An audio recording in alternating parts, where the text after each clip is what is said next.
Hai, perkenalkan nama saya Kadek Tamajaya. Jadi pada kesempatan kali ini saya akan membawakan sebuah materi dengan judul multimedia. Untuk pembahasannya yang pertama yaitu definisi dari multimedia, yang kedua itu ada manfaat dari multimedia, yang ketiga itu komponen-komponen yang ada di dalam multimedia, yang keempat ada elemen, kemudian yang kelima ada jenis-jenis multimedia. Yang pertama yaitu definisi. Multimedia terdiri dari dua kata, yaitu multi dan media. Multi yang berarti banyak, sedangkan media yang artinya adalah sesuatu yang digunakan untuk menyampaikan pesan atau perantara. Jadi multimedia dapat diartikan sebagai perantara pesan yang terdiri lebih dari satu elemen atau banyak. Dalam definisi lain, multimedia adalah sarana komunikasi yang mengintegrasikan teks, grafik, gambar diam dan bergerak, animasi audio, dan media lain. Kombinasi elemen tersebut dapat ditampilkan, disimpan, dikirim, dan diproses dengan sebuah perangkat tertentu. Manfaat multimedia. Yang pertama yaitu sarana informasi umum. Multimedia mulai banyak ditemukan di berbagai tempat seperti hotel, stasiun, bandara, pusat perbelanjaan, dan objek wisata tertentu.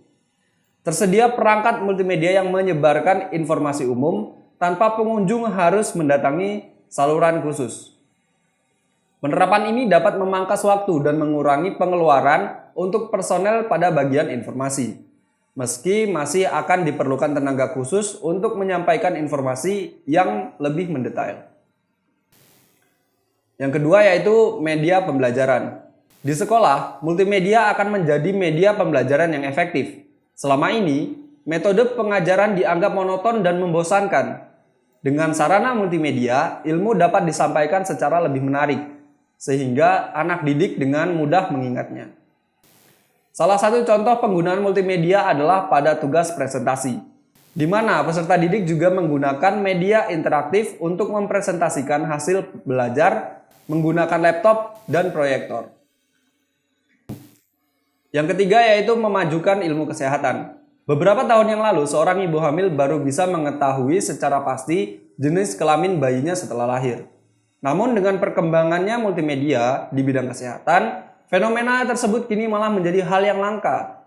Penemuan piranti pemindai (USG) membuat dokter dapat mengetahui kondisi janin dalam kandungan. Salah satunya dapat digunakan untuk mengetahui jenis kelamin bayi. Inilah salah satu contoh pemanfaatan multimedia di ranah medis dan kesehatan. Selanjutnya yaitu komponen-komponen yang terdapat pada multimedia. Yang pertama yaitu komponen penyusun. Komponen penyusun meliputi elemen-elemen yang biasa digunakan dalam pembuatan sajian multimedia. Di antaranya yaitu teks, grafik, suara, foto, gambar diam dan bergerak, serta animasi.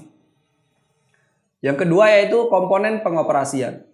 Komponen pengoperasian merupakan perangkat yang dipakai dalam membuat, mengontrol, memutar, dan menampilkan karya multimedia. Di antaranya yaitu komputer, software, layar multimedia, speaker, jaringan internet, cakram CD, DVD, dan sebagainya. Selanjutnya yaitu elemen-elemen yang terdapat pada multimedia. Yang pertama yaitu teks. Bentuk data multimedia yang paling mudah disimpan dan dikendalikan adalah teks. Teks dapat membentuk kata, surat atau narasi dalam multimedia yang menyajikan bahasa. Kebutuhan teks bergantung pada penggunaan aplikasi multimedia. Yang kedua ada image. Image atau grafik adalah hasil sebuah pengambilan citra yang didapat melalui alat penangkap citra, seperti kamera dan scanner, yang hasilnya sering disebut dengan gambar. Gambar bisa berwujud sebuah icon, foto, ataupun simbol. Yang ketiga yaitu audio. Audio atau suara adalah komponen multimedia yang dapat berwujud narasi, musik, efek suara, atau penggabungan di antara ketiganya. Yang keempat yaitu video. Video merupakan sajian gambar dan suara yang ditangkap oleh sebuah kamera, yang kemudian disusun ke dalam urutan frame untuk dibaca dalam satuan detik. Yang kelima yaitu animation. Animation atau animasi merupakan penggunaan komputer untuk menciptakan gerak pada layar. Yang keenam yaitu virtual reality. Dalam perkembangannya, komponen multimedia bertambah satu lagi, yaitu virtual reality. Virtual reality memungkinkan terjadinya hubungan timbal balik antar user dengan aplikasi multimedia secara nyata. Selanjutnya adalah jenis-jenis multimedia. Yang pertama yaitu multimedia interaktif. Pengguna dapat mengontrol apa dan kapan elemen-elemen multimedia akan dikirimkan atau ditampilkan. Misalnya yaitu game, multimedia pembelajaran, website, dan lain sebagainya. Yang kedua yaitu multimedia hyperaktif. Multimedia jenis ini mempunyai suatu struktur dari elemen-elemen terkait dengan pengguna yang dapat mengarahkannya.